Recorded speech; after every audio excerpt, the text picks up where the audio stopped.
Suppose I were to speak of a certain capacity, a particular way of being that belongs to the awakened mind, one that sends a shiver through the ordinary self. You might imagine tales of miraculous powers, or visions of other worlds, or the secret of reading another's thoughts.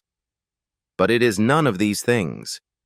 It is something far more fundamental, far more unsettling to the carefully constructed dream we call reality. And yet, it is so profoundly simple that when you hear it, you may wonder why it causes such a stir in the quiet waters of the mind.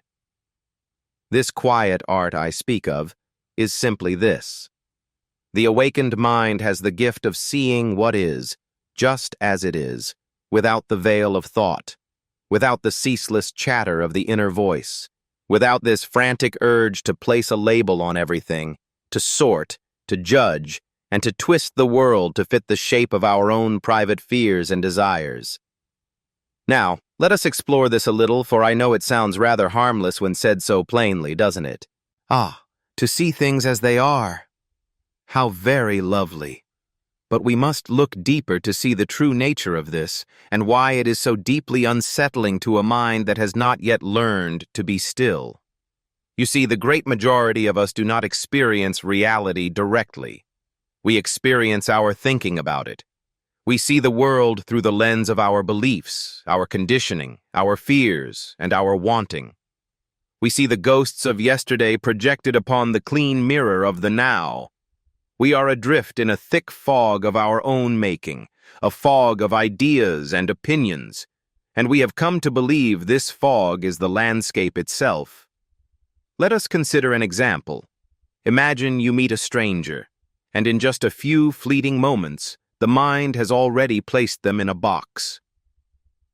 "This one is a success," the mind whispers, glancing at the cut of their clothes. "This one is beautiful," it murmurs, reacting to the shape of a face. "And this one is dull," it concludes, after only a handful of words are spoken. And from that point forward, the real person vanishes from your awareness. You are left only with your idea of them, the echo of your own judgment, the story you have woven. But the one who is awake, on the other hand, meets this same soul and simply remains open, a quiet, receptive space, without this rush to file them away. They allow the person to be, seen directly, without the dusty filter of opinion. And this, you see, allows for an entirely different kind of meeting, a completely different quality of connection. And the person who is truly seen in this way often finds a curious stillness unsettling, for they are accustomed to the ripples of judgment, to being placed in the mind's neat boxes, and suddenly they are reflected without distortion, perhaps for the first time in a river of years. But this clear seeing flows far beyond the personal. The one who is awake gazes upon the theater of political affairs, the subtle dance of society, the architecture of faith, the currents of commerce, all the constructs the world accepts as solid ground, and sees them without the usual veils, without the inherited dream of how things must be or ought to be. They perceive the unadorned reality of what is actually flowing in the moment, stripped of all the stories and justifications that hold the stage set in place. And this is where the waters become troubled, because every social structure, every institution, every system of control depends entirely on us not seeing this dance, on us agreeing that certain beautiful fictions are, in fact, solid rock, on us consenting to dream the same dream in a very particular way. Let us consider money. Money is but ink on paper, or today, a flicker of light in a machine. It has no intrinsic weight whatsoever. But we have all joined in a grand agreement to pretend that it does. And that collective breath of belief conjures a world. The awakened eye perceives this. It sees that money is a marvelous game we are playing. A most useful game, perhaps, but a game nonetheless. And when you see it as a game, you can no longer take it quite as seriously as those who are lost in the illusion. You can, of course, play the game. You might even play it with great elegance, but you are not hypnotized by it. You do not worship it. You do not place your life, your stillness, your relationships upon its shimmering altar. The very same music plays for national borders, these imaginary lines across the earth, agreed upon myths we defend with thunder and fire. The awakened eye sees a human being, not a label. It sees the living earth, not a patchwork of countries. And this is a tremor to the nationalist, to the patriot who has built the house of his identity upon the shifting sands of the idea that one piece of earth is more sacred than another. Or reflect on religious doctrines. Every faith claims to hold the one truth, the only way, the final light. But the one who is awake looks upon these claims and sees the human heart trying to capture the infinite ocean in a teacup, trying to contain the great mystery in a vessel of concepts, trying to build a fence around the divine. They see the poetry in this, the heartbreaking beauty of it. But one also perceives the very edges of the game.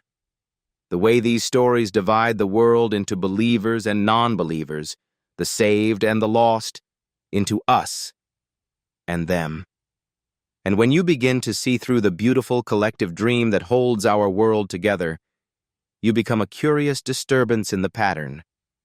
Not because you wish to shatter anything, not from a place of rebellion or ill will, but simply because your own quiet clarity becomes a mirror, showing others that their reality is a reflection.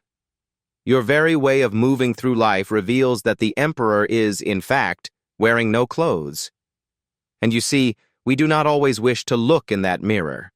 We have invested our whole being in these shared fictions. Our sense of who we are, our feeling of safety, the very meaning of our journey. It all rests upon the idea that certain beliefs are solid ground, that certain structures are forever, that certain values are stars fixed in the heavens. Then, someone comes along who sees that it is all a flowing river, relative, constructed, a wonderful passing dance. And this is felt as a tremor in the foundations, even when only peace is intended. Let us look, then, more deeply into what this kind of seeing is. The one who is awake has found a silent space between the world's touch and the mind's reply. Something happens. And there is a timeless pause, perhaps a mere breath, but it is there, just before the old, familiar reaction begins to stir. In that stillness is awareness. In that stillness is choice. In that stillness is freedom. For most, you see, there appears to be no such space. An event occurs, and the response is instant, automatic, a song played from a well-worn groove. An unkind word is heard, and the wave of anger crests. A word of praise is offered, and a wave of pleasure follows. We become like puppets, dancing predictably to the pulls of the world, not even feeling the strings, because the dance is so very swift, so perfectly automatic. But the one who is waking up has learned the art of the pause, to simply watch, to see the reaction begin its rise without being carried away on its tide. One sees the anger forming but knows, I am not the anger. One feels the fear stirring but knows, I am not the fear. One is the vast, silent awareness in which these emotions are but passing clouds. And from that sky-like awareness, a choice of response can blossom. This capacity to not be swept away by one's own inner weather, by one's thoughts, by the echoes of the past, this is an immense puzzle to others, for it means your strings cannot be pulled in the same old familiar ways. The politician who beats the drum of tribal loyalty finds the rhythm does not move you. The merchant who whispers that you are incomplete to sell you a remedy discovers you are already whole, and that their spell has no power. The guru who weaves nets of guilt and fear finds your spirit has no place for them to catch hold. You have become like water, which does not crash against the rock, but simply flows around it. And so you appear unpredictable, but not in the way of chaos or confusion. It is the unpredictability of a cloud whose path is not written on any map. You are responding to the music of this very moment, not retracing the memorized steps of yesterday. And this spontaneity, this wonderful unpredictability, This freedom is a tremor to the rigid systems of the world. For every institution, of learning, of faith, of governance, of commerce, depends on a predictable rhythm. It depends on everyone following the score, on everyone staying within the carefully drawn lines of acceptable thought and acceptable being. But when someone shows that these lines are only chalk on the ground, that the rules are part of the game, and that another way of dancing is possible, the entire stage begins to feel unsteady. And yet here is the most fascinating part of the play. The one who has awakened is not a revolutionary in the ordinary sense. They are not trying to tear down the stage or rewrite the script for everyone else. In fact, they are often deeply peaceful, quite content, and at ease with the play as it unfolds. But their very presence, the quiet resonance of their being, is itself the revolution because it sings of a freedom that the other actors had forgotten was even real. Just imagine what happens when you are near a person who is genuinely free, who is no longer playing the anxious game of accumulation and status, of getting ahead in the world. Imagine someone not haunted by the ghosts of the past, nor chasing the phantoms of tomorrow. At first, you might feel a profound sense of relief, a great sigh, as if you have been given permission to rest, a permission to let go of your own performance and to simply be present. But then, a curious thing happens. A subtle discomfort begins to stir within you. You begin to feel judged, even though no judgment is offered. You begin to feel that your own unease, your own constant striving, your own inner noise is somehow out of key. This feeling arises because their presence is a mirror, showing you the invisible bars of your own cage. You see, their intention is not to hold a mirror to your own confinement. They are not concerned with your state of being, but in the very act of their own unburdened dance, they cast a light upon the walls you may not have known were there. And for many, this reflection is too much to bear. It is far simpler to call them dreamers, to label them as lost, than to consider that the cage has no lock, and the door was never truly closed. The one who is awake also possesses a curious capacity to sit with what is uncomfortable, to rest in the great mystery, in the silent space of not knowing. And this, perhaps, is what is most unsettling. For most are engaged in a frantic chase for solid ground, to possess all the answers, clinging tightly to their beliefs, their maps of the world, as a sailor lost at sea might cling to a single plank, fearing the vastness of the ocean. They cannot abide in the gray spaces, in the beautiful paradox of it all, with the profound mystery. But the one who sees has befriended the unknown. They have realized that resting in "I do not know" is a more honest posture than the pretense of certainty we so often wear, for they have found that within this vast open space of not knowing, there is a pulse, a current of life, a potential that cannot be grasped. When you believe the map is complete, and then you meet such a being, and you attempt to pull them into the familiar game of debate over this ism or that belief, you find they do not plant a flag on any particular hill. They do not defend one wave against the other. For they see the whole ocean.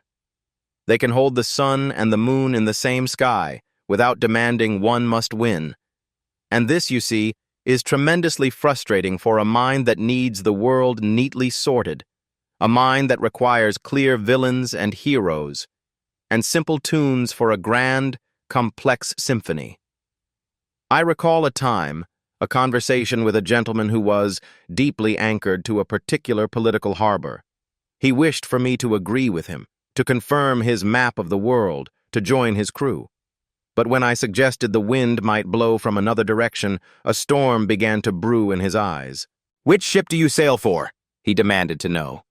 And when I replied that I was not sailing for any ship, that I was simply watching the weather and the tides, he saw it as a betrayal of some unspoken law of the sea. In his view, my refusal to choose a flag was a kind of weakness, a failure of conviction. But from where I was standing, to choose a single shore is to forget the ocean, to build a wall against the flow of understanding. It is a turning away from the intricate, interwoven dance of what is. but this strange ability to see from many shores at once, to hold a paradox in the open palm of your mind, to welcome the beautiful mystery of it all. This is the blossoming of an awakened awareness, and this is deeply unsettling, for it dissolves the very lines in the sand upon which the social game is built.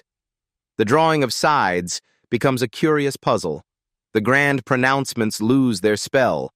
The very ground for a war of ideas simply vanishes, like a dream upon waking.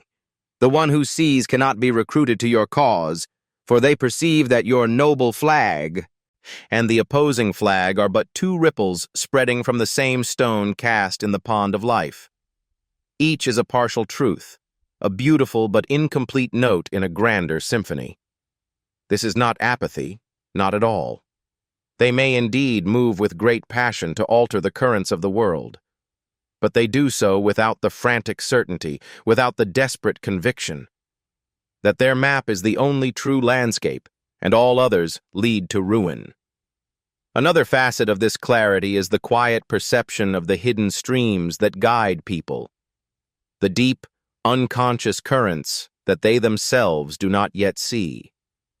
The one who is awake has sat long enough in the silent theater of their own mind that they begin to recognize the masks and costumes worn by all the other actors on the stage. They can feel the subtle tremor of a voice speaking from fear or from a thirst for praise.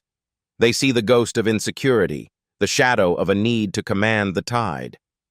And yet this seeing is not a cold judgment. In truth, it blossoms into a vast and profound compassion, because they understand these patterns are born of a forgetting, a deep suffering from not knowing one's own boundless nature. And so, you see, the performance can no longer fool them. They see through the polished charm, the dazzling light, to the small, frightened self huddled in the dark. And once again, this is felt as a threat, because so much of our human dance depends upon this masquerade. We are all playing our parts. We project our little films upon the world, hoping to control the story others see.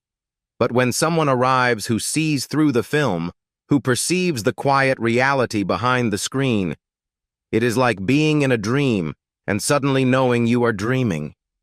There is nowhere left to hide. The strings of the puppeteer fall slack. You cannot control a mirror's reflection of you. Those whose power is woven from image, the politician, the tycoon, the high priest, find those who are awake quite difficult to grasp. They cannot be swayed by the masks of status or unsettled by the theater of authority. They are immune to the dance of flattery and the chains of guilt. They perceive the quiet presence behind the role, and they speak to that essential being, not to the fleeting title it wears or the shadow it casts upon the wall. Now let us be perfectly clear about this perception. This ability to see so lucidly does not make them flawless statues. They too are part of the dance of error. They have their shadows, their unseen corners. They are still held by the currents of their own past. What sets them apart is not an escape from all limitation, but rather a profound awareness of those very limits. They do not pretend to hold maps of the unknown. They do not claim a certainty they do not feel. And in this we find a curious paradox, a deep humility, for this honest embrace of not knowing often reveals a far greater wisdom, a deeper trustworthiness than those who offer a world of solid answers. One senses. They are in the presence of something real, something that flows, rather than a polished reflection or a well-rehearsed script. But this brings us to the deepest reason why this clarity can be so profoundly unsettling. It reveals that we are the very weavers of our own reality. The one who is awake demonstrates that our inner turmoil is a choice, that our anxiety is a habit, that the prison we inhabit has no walls, except those we have dreamed into being. Most of us have a desperate need to believe our suffering is an external weather pattern, caused by others, by the world, by the ghosts of yesterday, or by a turn of fate. This belief allows us the role of the victim, which, while painful, is also a strange comfort, for it suggests we are not responsible, that the path could not have been different. But the awakened soul, by their very way of being, hints at another possibility. They suggest that whatever the outer circumstances may be, regardless of the story that has been or is now unfolding, there is a way to meet it that does not create suffering. This is not to say that pain vanishes, for pain is the texture of life itself. But suffering, which is the web of thought we spin around pain, our argument with what is, this can simply come to an end. And if that is true, if suffering is indeed a choice, then what reason remains to continue the struggle? The awakened one. A free person's very being poses a silent question, a question most people would rather not face, for the answer requires a change in the entire melody of their life, the rhythm of their thoughts, the way they dance with experience itself. And so you see, this simple ability to perceive things as they are, without the veil of conditioning, without the weight of judgment, is not some minor parlor trick or clever skill. It is a fundamental tide change in consciousness, which threatens every structure of the game, every pattern of control, every comfortable dream we have woven around ourselves. The one who is awake becomes a living mirror in which others see their own self-made cages, their own swirling confusion, and their own quiet refusal to look at what is. And mirrors, you see, are wonderfully dangerous things, because once you have truly seen your reflection, once you have glimpsed what is real, you can never fully return to the comfort of the old illusions.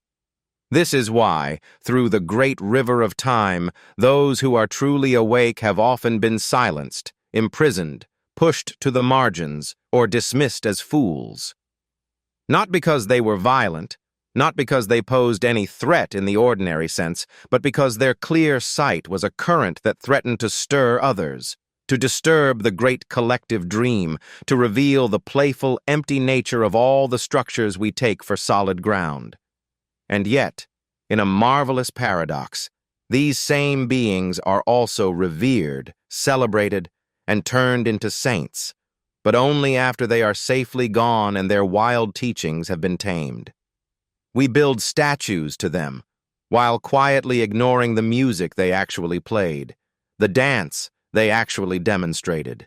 We worship the echo of their name, while shunning anyone who embodies that same clarity in this present moment. So, if you find this capacity beginning to stir within you, if you find yourself seeing through the shared hallucinations that others mistake for reality, you must understand that you are walking on sacred and sometimes unsettling ground. This is not because you are wrong, but because clear seeing is, by its very nature, a ripple in the still pond of comfortable delusion. So be gentle, be compassionate, and be wise in knowing when to speak and when to simply be a silent presence. But do not betray what has been revealed to you. Do not feign blindness to make others feel at ease. The world is thirsty for those who can see, now more than it has ever been.